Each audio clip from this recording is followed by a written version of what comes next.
Supervisor Greg Stumpff with the City of Newcastle. We're going to talk about the rate analysis that the city had done.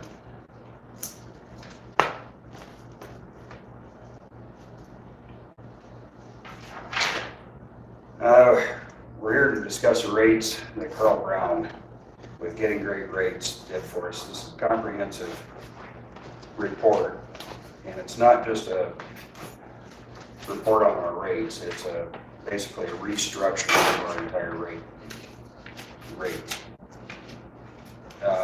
We're going to discuss the needs and why the rates need to increase and why we are where we are. Everyone wants to know what the bottom line of the rates is. This is a very difficult subject to talk about because it's not just one thing. There's multiple things involved in this, including the end of the life of our infrastructure. Because of past events, this council is forced to make difficult decisions that affect the community. What's involved? We spent quite a bit of time with going through things with Carl. There were many puzzle pieces to this. We built a lot of plans because of this rate analysis. We looked at everything from our operations and maintenance costs. We looked heavily at our capital improvements plans, we built those, as well as equipment replacements. Capital improvements, we chose the infrastructure projects because of the continual failures and criticality of the system, of the area that was failing, as well as other factors. We didn't just throw a map at the dart, or throw a dart at the map and say we're going to do that project this year. Unfortunately, we did not have our water master plan done before we did this. The water master plan had other projects. One project in particular, Rodeo and Sheridan Street. They identified that as a need, as project number 5. We have it just Rodeo and Sheridan Street. They actually extended the project farther to go down Cascade Avenue and Bonnie Gray.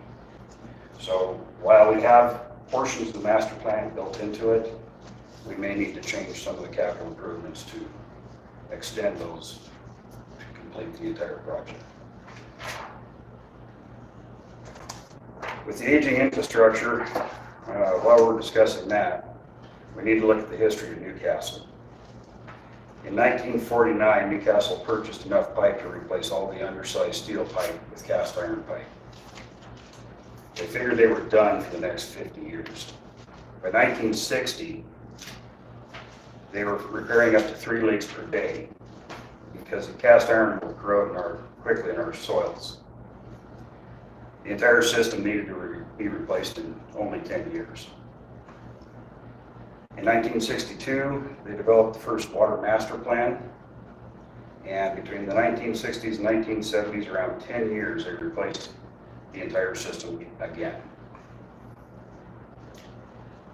You do have a copy of the water main inventory. If you note on the sheets, the ages of the pipes and the years installed. With the records research we did last year, it was kind of difficult to find out the actual year that some of these lines were put in.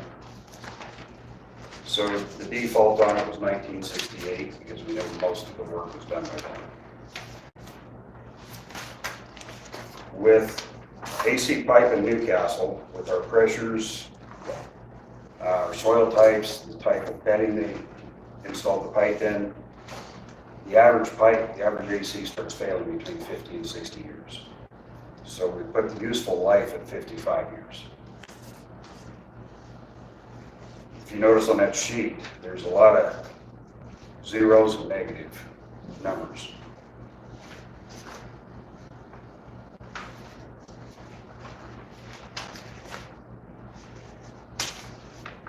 As far as the sewer, you have a sewer main inventory as well.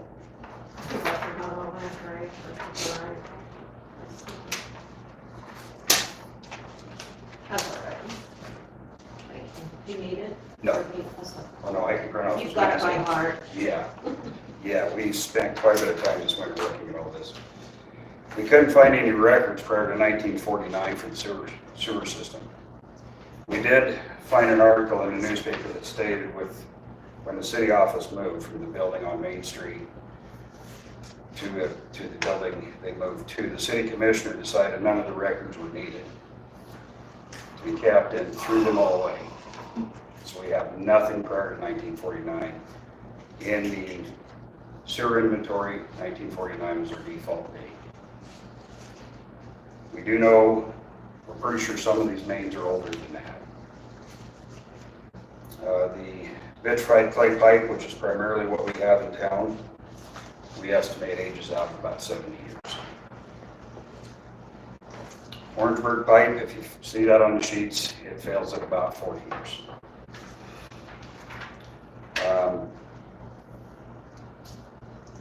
So you're saying, what are you saying about gradation, that's not the, So in the areas that we know a subdivision was built, such as Great Edition was built about 1954. after 49, okay. Anything built after 49, then we added the dates to those to match the years that we understand they were built, or at least platted. Most of the stuff that I found, most of my two properties were the Orangeburg. Yeah. And those were put in the 50s typically. Because I grew up down here on Woodstock and it was Orangeburg. Yep. And some of the houses that were built later, after 1949, they used Orangeburg quite frequently. But it was heavily used in the 50s. With what happened in the 1960s and most of the water system replaced in 10 years, means we're looking at needing to do the same thing. Or we get to begin repairing 3 leaks per day like they did. Most of the pipe is reaching the end of its useful life.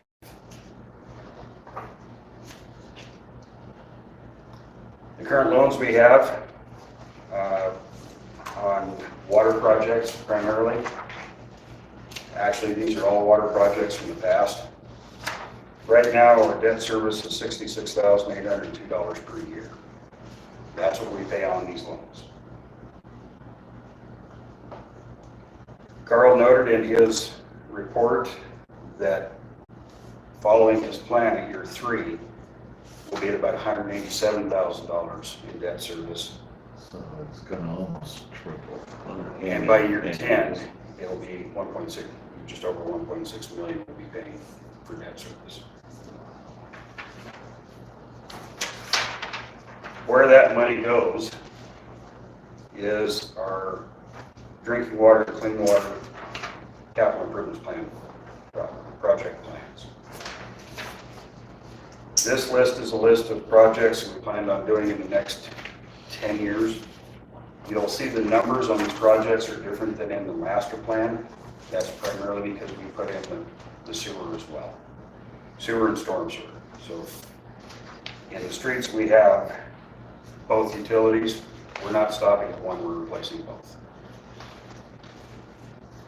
The next project we're working on is the Delaware York and the North Sonoran East Wentworth project in 2025, as well as landfill one remediation. So, Greg, this just brings up something, because now I'm looking at things differently. So, these right here, so the rest of the town that's not on here will be on a different 10-year plan? Yep. Okay. As we move forward, and as I get additional funds, like I did with the MRG, we put that $1 million towards the 2025 improvements. That means we can spend $1 million on something else. So we can start adding other projects as we complete other projects. This is going to be pretty much a living document. Right. We also are looking at different strategies on how to finance these projects. If you know, This is there's over $46 million worth of projects need to be done. Right. In the This next is 10 years. based on if we get loans, not grants, is that correct? Primarily, yeah, and I'll explain that here a little bit in financing these projects. But there's projects on here like Tank 2, where we've had water quality issues for many years. The tank has never operated properly because we're trying to send the water through the system instead of sending it from one tank to the other. hence the master plan project of the water main coming down Highway 85. The landfill 1 and landfill 2 projects, those are out of our hands. We have to do those in those years that we've told DEQ we want to get them done. Tank number 1 replacement is $9 million. That tank's been in service for 90 years. That's unbelievable. Wheatland has a water tank that's 25 years old. They're already replacing it. Unbelievable. What size of tank is that? What's that? What size of the tank is It's a that? 2.5 million gallon. Currently. Yes, and master plan states that it's probably, it'll be the same size. We're Okay. not planning on increasing the size. So how do you do, I mean, do we have to talk about that now? I was gonna say, how do you do that? Like, what do you do? So in the master plan, we basically picked another site. They'll build the new tank there. When we pipe in the new tank, the old tank will be removed. But right next to it, basically? Yeah, Okay. yeah, we have property up there. I think when we get into the details of that project, we're Okay. gonna change the way they want to do it. We'll have some more excavation, more demolition, because we have a buried water tank up there already. Yeah, there's no concrete tank. You don't know what the diameter of that one offhand? Get a hold of me tomorrow, I can tell you. It's on the computer. I'm seeing- The other thing we looked at when we were discussing this was our fleet management. And we built basically a replacement plan for our water, sewer, and garbage replacements. And when we're gonna replace them, and the estimated costs. We should have that spreadsheet as well.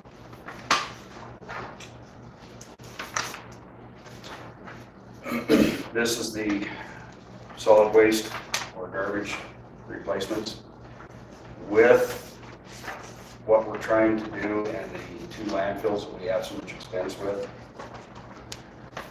we can't, looking at hiring somebody or contracting out the garbage collection and getting rid of the roll-offs, we lost enough revenue that the rates would have to almost double to cover the closures, the closure and the remediation.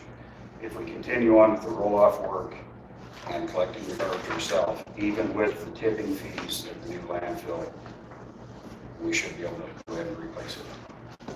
So that's why the roll-offs are on there and the garbage trucks.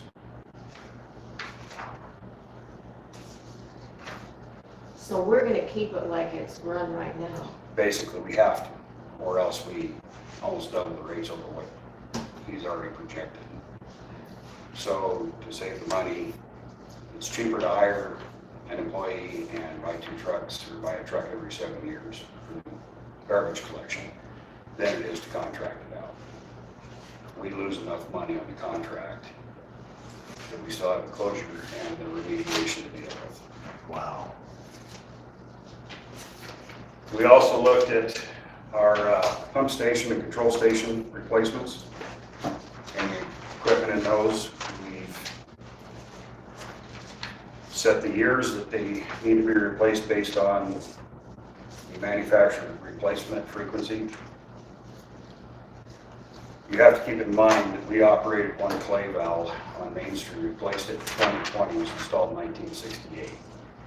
So literally, we stretch everything as far as way past even the manufacturer specs of how long they should last.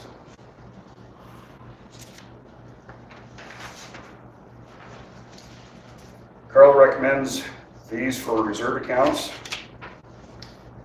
This is the target we want to reach by the end of the 10-year plan. The reserve accounts are used for emergencies.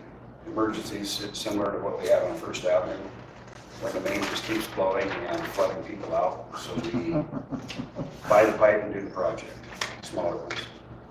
South Road is another one we can use money on right now because we've had so many failures on it and it keeps flooding people out.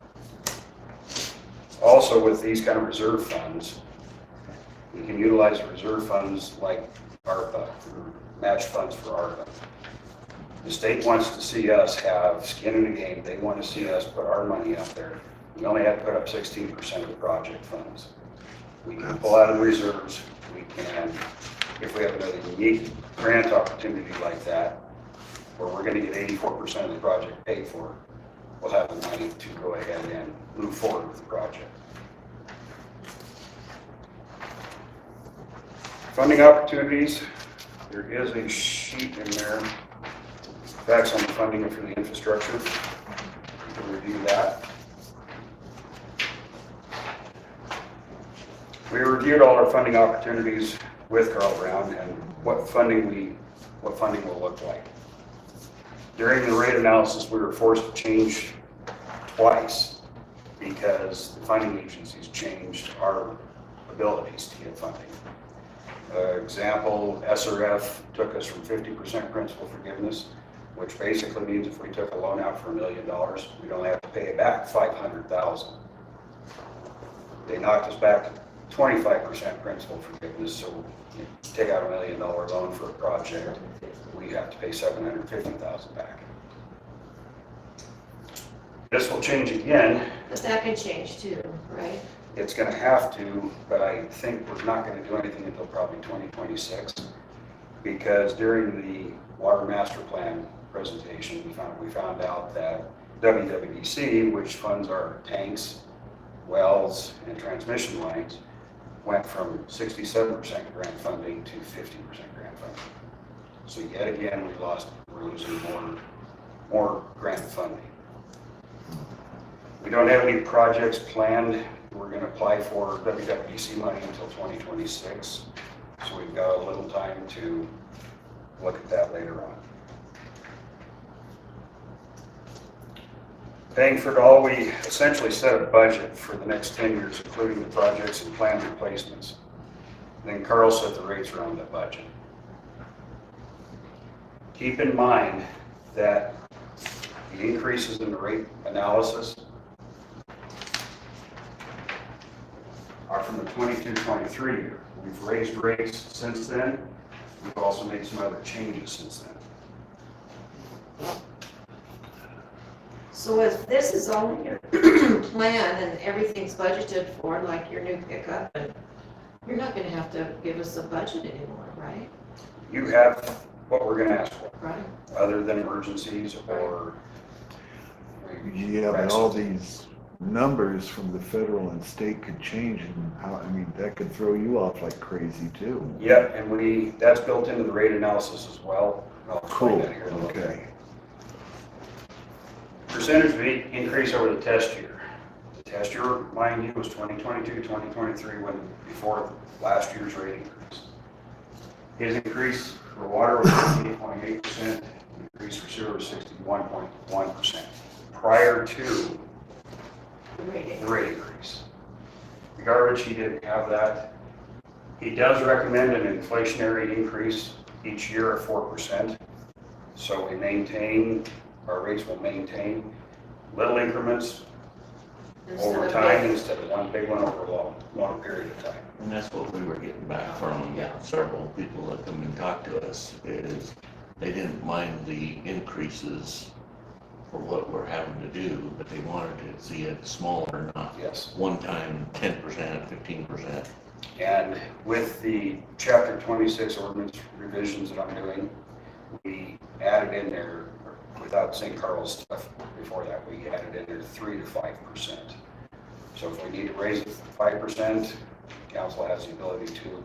If we're not going to spend as much money, I get another grant or something like that, we can drop it back to 3. So like on this thing right here, when it says that I'm gonna go up $56, does that mean every month, starting when we put this into effect? It would be in the months you use that much more. So Right, summertime. right, I understand, right. So the average Carl used was 6,317 gallons Oh, the average. per tap. He sent us he sent us a booklet of what he wanted. Yeah. Stacy sent him 12 months worth of everybody's every single taps, water usage, bills, the whole 9 yards. You're talking 1,409 services. For over 12 each months. 12 months on each one, and he went through all that. Now, this has been a huge project. It has. Since the 22-23 year, we raised rates 46%. So essentially, we're only gonna have to raise them about 12.7% this time to make up the difference.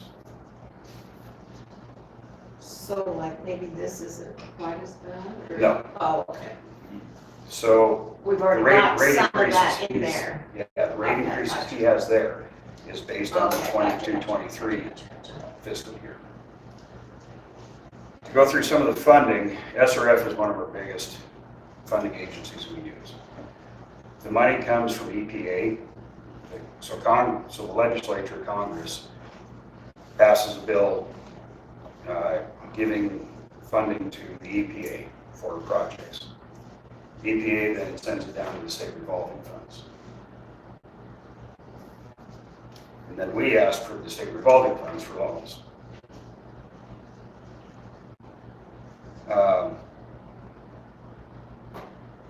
So this is a list of the items that they look at to set our principal forgiveness, our interest rates, this kind of stuff. We can do some other things to decrease our interest, which we'll need to talk about sometime at a different night and on a different subject. The big thing the feds push is the AMHI. That's the community's AMHI. That's the average median household income. This is an excerpt from SRF's regulations, rules and regulations. If you notice on it, they talk about the AMHI, and it's a point system. The more points you get, better the score is. Better the score is, the more principal forgiveness you get. If you notice on here, the EPA has a mentality that 2% of everybody of the community's AMHI should go towards water, 2% to sewer. That's 2% of your annual budget. It's going to pay for water and sewer.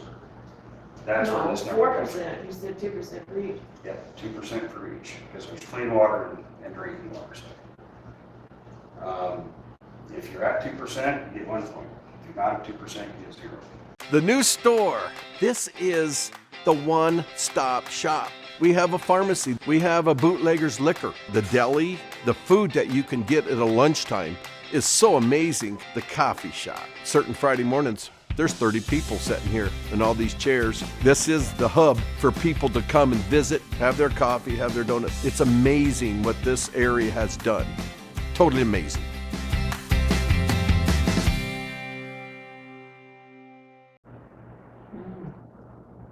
When they're talking about the affordability index, which is the 2% of the AMHI, you notice you start looking at what percentage and how many points you get for the different levels. The higher the number, the better it is. We are actually we're at 98.8% of the state's AMHI. Wow. So receive 1 point only. So, yeah, the lower the number, the bigger points there are. The closer you are to the 2%, the better you are. Well, yeah, essentially. So the lower, because 90% is high, so we want that lower. Yeah, no, we want 1%. If we were at 60% of the state's MHI, in other words, what town is it? Burns, I think. They're around 60%. So they're getting 75% principal forgiveness on their loan. Because they're so low compared to the state. Carl also looked at the affordability index. We're still below the national average of 1%. And like I said, EPA wants 2%. But during the test year, we were at 0.56 and 0.67. national average is 1. This sewer will actually lower a little, but the water will go back. So are we saying that we don't have enough richer people that live here? Unfortunately, I think there's such an imbalance in the AMH. I don't like them using that I don't like that word that I use, but I mean, because I have employees that are making $35,000. I have employees with a household income of $80,000. So the average of those two makes $66,830. I don't like that because if you have a few people making a lot, Right. a whole bunch of people making less, right, then the average comes out different. Comes up, to me, it's a skew. not fair. But that's what we have to work with. And all the funding agencies are doing this now. So really, a billionaire moves in and everybody Loses, loses. big time, Wow. big time. That's the problem with the funding. So how do we still pay for the projects? Because we need the funding to do it. We have done some other stuff to lower our interest on our projects, and we're going to keep going that direction. Seem to take over all the rich people's places. So in the actual rate analysis report,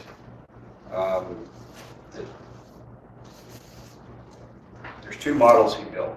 One was Model 3 and Model 4. Because we had to make the changes we did in the process of doing this, it was actually easier for him to scrap Model 1 and 2 and build Model 3 and 4 to start over. Because of like the SRF funding. So when we're talking about the models, Model 3 and 4 are the ones we're looking at. Model 3, and he explains in there, is the rate we want to set now. Now, in 5 years, if the interest or inflation increases so much, the projects increase so much, Model 4 adds 50% to Model 3's numbers. So we can adjust on the fly. If we have a project we want to get done, it comes in at 3 million instead of 2 million. We know, wow, then we can play with the numbers a little bit between Model 3 and 4 to increase the rate to cover the costs. See, that's what I would think would, I mean, you're quoting like pickups and stuff like that. How in the heck do you know what those are gonna be? Yeah, that's the reason for the inflationary Yeah, increase. yeah, But if we see a big jump yeah. in materials and stuff like this, Model It's brought in 4, there. yeah, Okay, Model gotcha. 4 is, if we can pull the information out of Model 4. So the table 18s, if you note on the sheets, it says Model 3. Yeah. There are also table 18s for Model 4. I didn't want to confuse anybody, so I left those out. for Oh, now. he didn't. That was done right off the, It, like I said, this has been 10, 11 months worth of work. Some other recommendations of Carl's. He recommends the original 22-23 year, we had a declining rate structure. So as you used more water, you paid less. We leveled that out. That was one of the recommendations, is do away with the declining rate structure. He agrees with what we're doing with the residential sewer and sewer forgiveness during the summer months.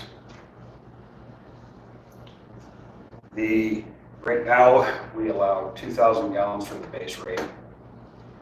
He recommends doing away with the allowance for that water. I get that. I don't. I do. How do you pay for this otherwise?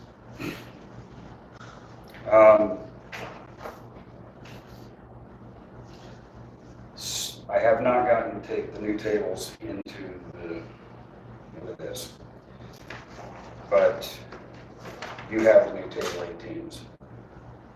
The Model 4. Now it's Model 3, now the Model 3. Okay, this one's different. The reason I put this one in there, he recommends, these are our tap fees that he recommends. Right now, we have different rates, different types of tap fees for different sizes. Meter type, ignore completely. There's ways to set your rates that are designed to work off the type of meter. We're not doing that. As a matter of fact, we only have one type of that meter in our system. So as you increase size of pipe, you increase your tap fees plus materials. Minimum charge, which you want to refer to table 18, no allowances, and then per thousand price, you want to refer to table 18 as well. If you don't have those, we can get this for you. I apologize, I didn't have time to get it.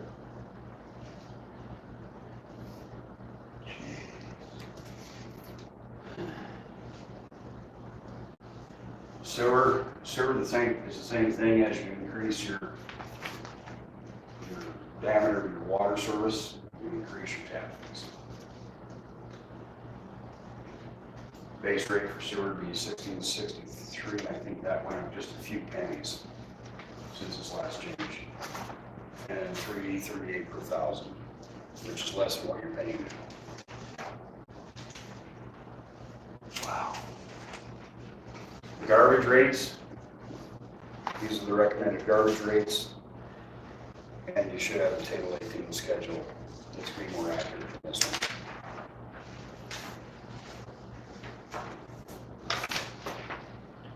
So the 95 is the 95 gallon, the 300 gallon, that's what's listed in the, right? Yeah.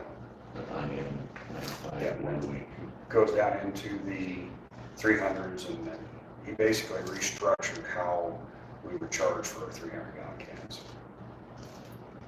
which I really liked because this one makes more sense than ours was. I got to make heads or tails like what percentage we were increasing for the different stuff, different ones.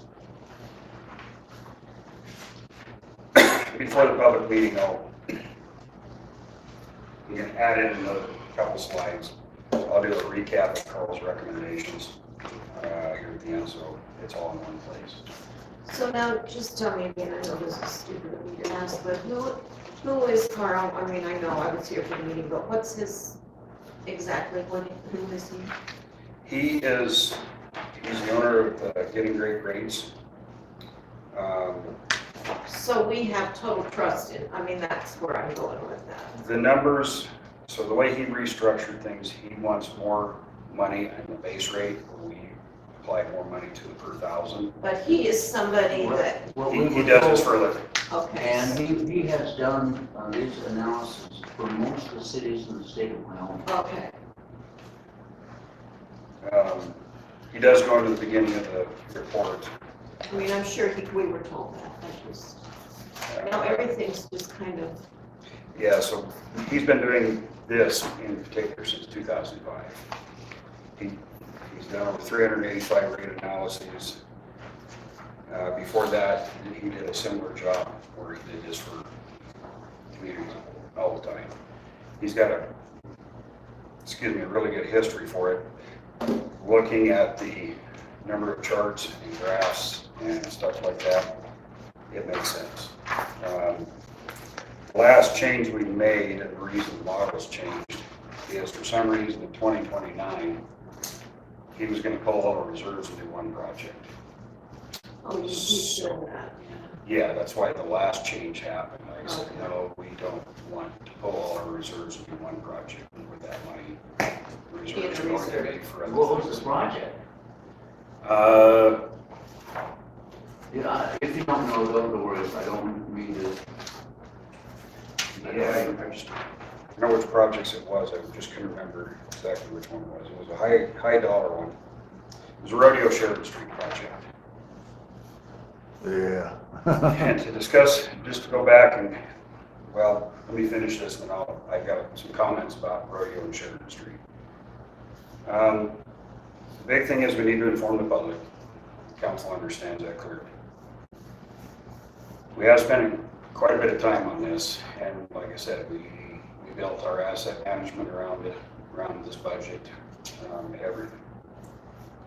We basically budgeted for $46 million in improvements, not including the equipment replacements. The only ways to increase this budget is to increase the rates or get more grant funding. Like I said, when we receive a grant, we get $1 million, we can add another $1 million project to the list. So as we go along and we get money we weren't expecting, that increases our project list. We need to plan the rate increases in small increments, like we recommended, the 4% per year, unless we see a major change, and then we can go between model 3 and 4 and decide what to do. We tried to plan as much as we possibly could of what we need to get done. The problem is there's more pipe out there that needs to be replaced than we have time for in the next 10 years. Well, at that time, just make another 10 meter. Yeah. Or whatever. Yeah, as we go along, we'll add a new meter Adjust. each year. Yeah. The other big thing is, before we work on budget in the early time of the year, get ready for the July, for the next July fiscal year, reevaluate, see where we're at, see if we need to increase the rate a little more or a little less, or what, to get done what we need to do. My recommendation is January, February is when we start looking. I was gonna say, when's your plan? And a good example of part of the issues with the projects and why projects were also put out to what year. Rodeo Street, Sheridan Street project is a perfect example. When we start talking infrastructure projects, we're also talking the street above it. We replace everything below it, we're going to replace the street on top. Oh, yeah. With these projects, the water line project will pay for 10 feet wide of asphalt and street work. The sewer will pay for 10 feet wide. Typically our streets are around 30 feet wide. We have to come up with 1/3 of the cost of the street project. The Rodeo Sheridan Street project, Rodeo Street only has a water main underneath it, so we got to come up with 2/3 of that road. The geotechnical report we did on that one in particular showed what we did on Frontier Avenue, Highland, Cascade, and Stockade needs to be done on Rodeo Street as well, which is over excavated by 4 feet, engineered fill, J-base, and then road surface. Rodeo, the street portion, just the street portion we got to come up with for the Rodeo Sheridan Street is $1.2 million. This was 2 years ago, by the way, not this year.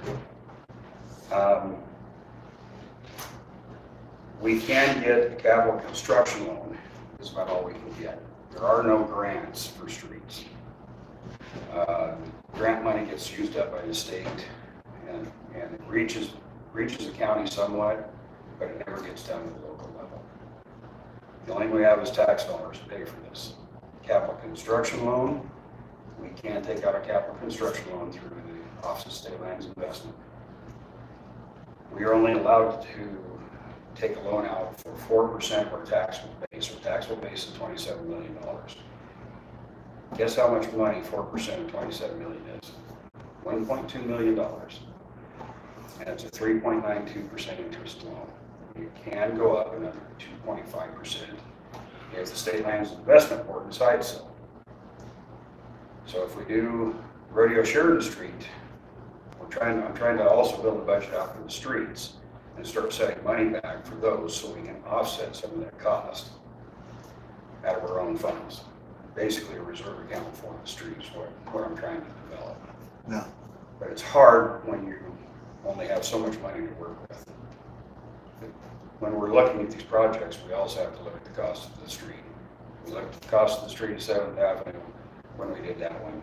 Part of this year's street budget is going into the extra work on, or the extra 1/3 of the street that we need to replace.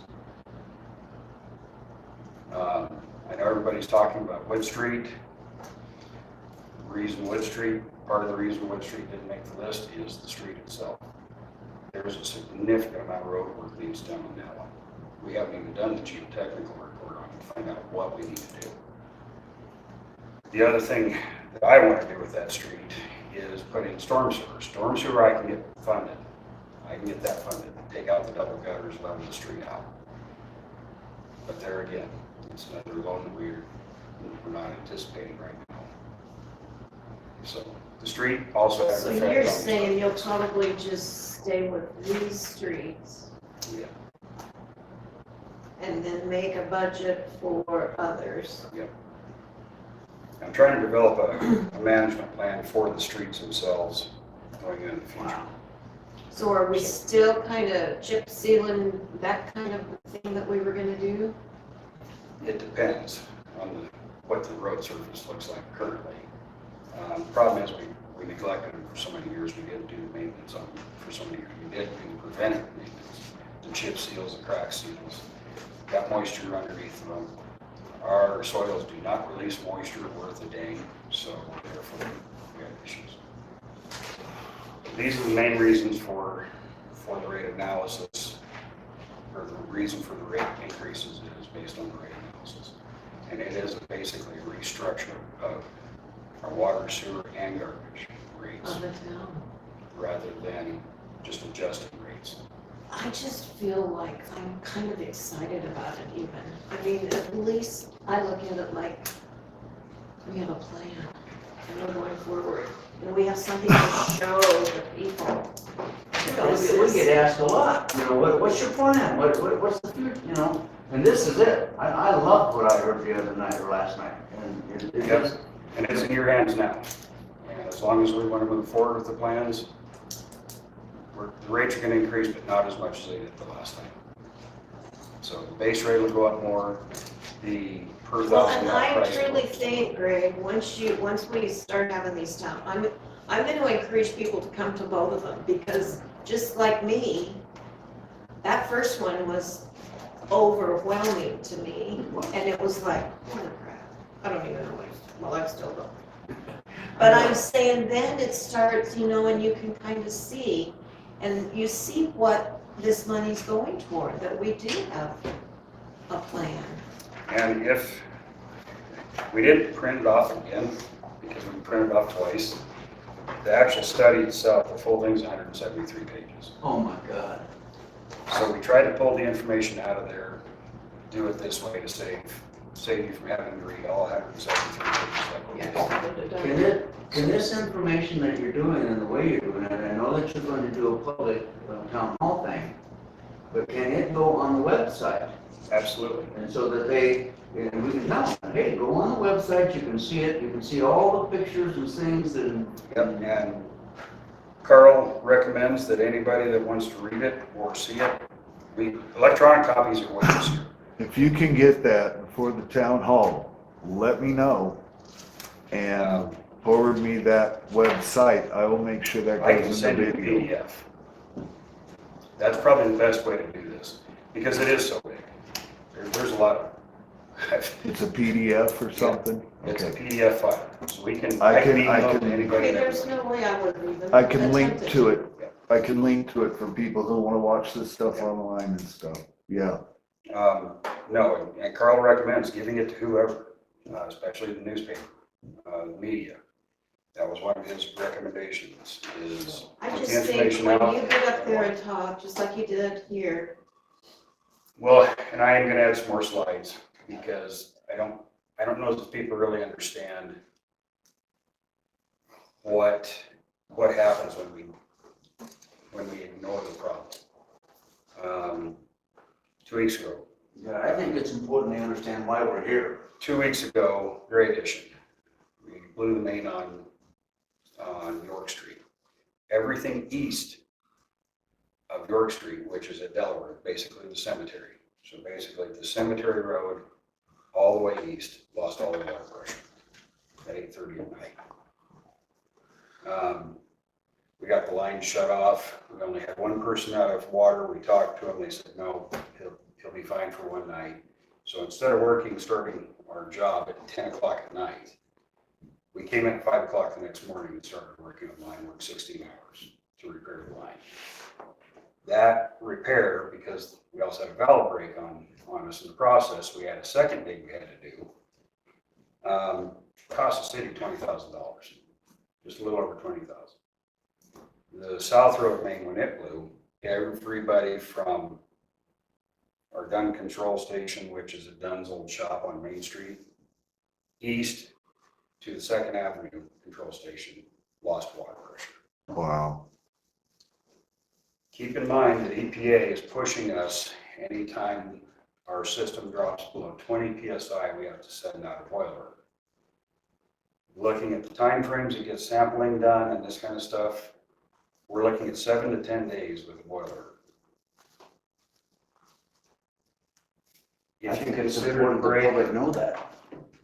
What the consider EPA, the break at York Street that we had, we would be sending out a boiler to 3 motels, the grade school, the hospital, the manor, well over 140 residents, along with other miscellaneous businesses. That's huge. That will make national news if we have to hand out that many boilers. Right now, they're not pushing too hard on this mandate, but I foresee it coming. York Street and Delaware, they're next on the list. They're getting done next year, that's the reason. South Road, we're trying to figure out how to financially pay for that one. The portion of South Road that blew is actually another Forest Hill Way project. So we do South have a Road, plan. exactly where is South? South Road's behind Napa, Okay. that little narrow street, goes through Cow Park. Water main starts at Like 2nd in Avenue. back of my old office? Yep. That little, okay. Yeah, there's a main transmission line, 10-inch, runs from 2nd Avenue all the way to 7th Avenue. Portion of it's been replaced, but unfortunately we did not properly size that pipe, so we have to replace it again.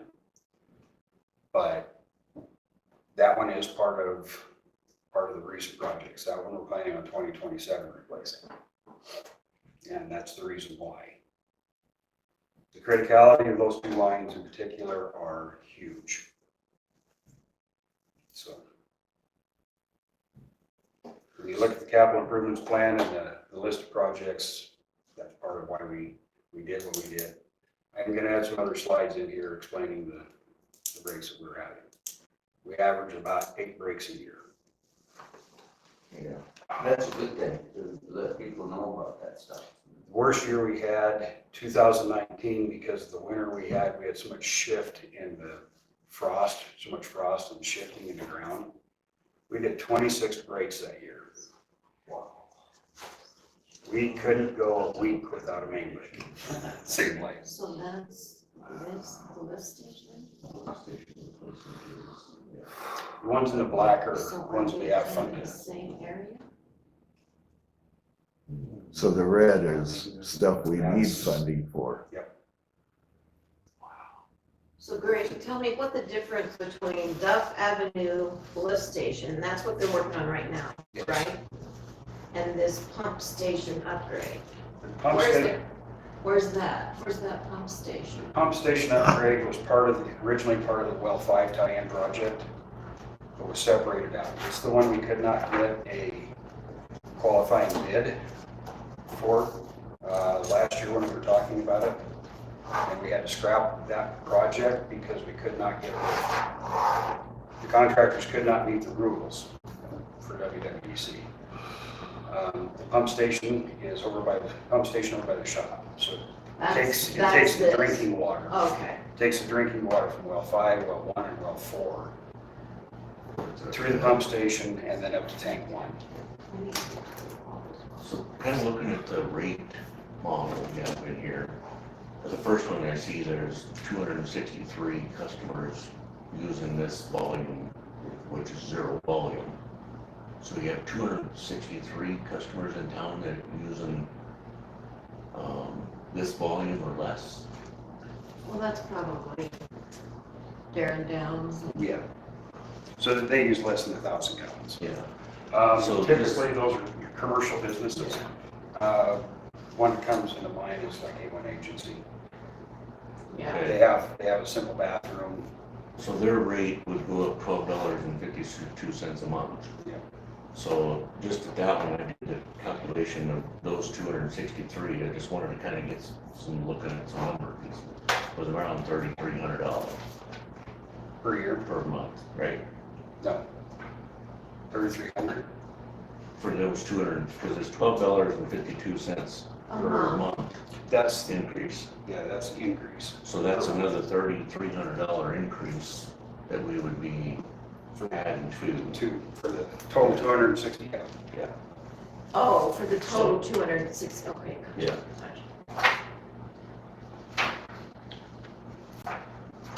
So And see, there's there's- down.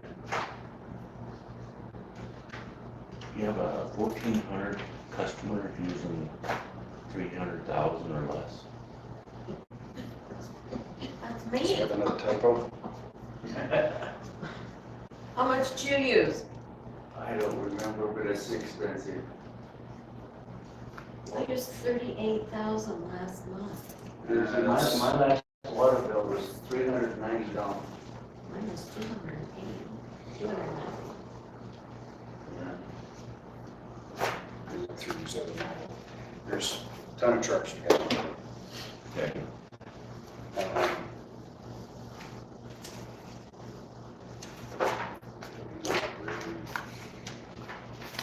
Well, it's kind of like Greg said, you know, people that complain that they can't afford it, or they don't want to pay it, then they have all these toys in their yard.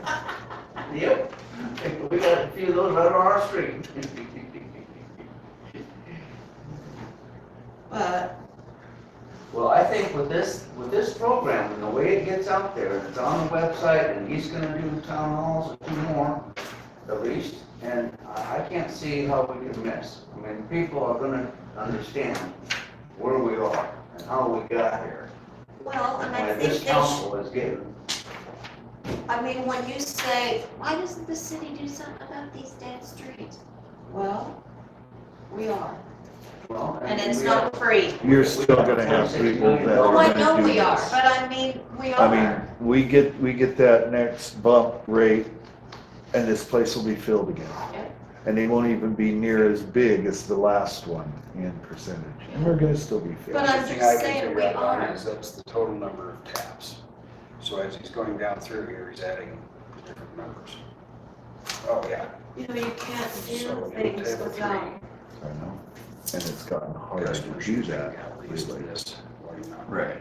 Customers using this or this. So that is I it? think for some reason he started adding numbers, you go down, start looking. So if we Number take of the users. 263 and that 218 and 481, Because we should only have 2 customers using that.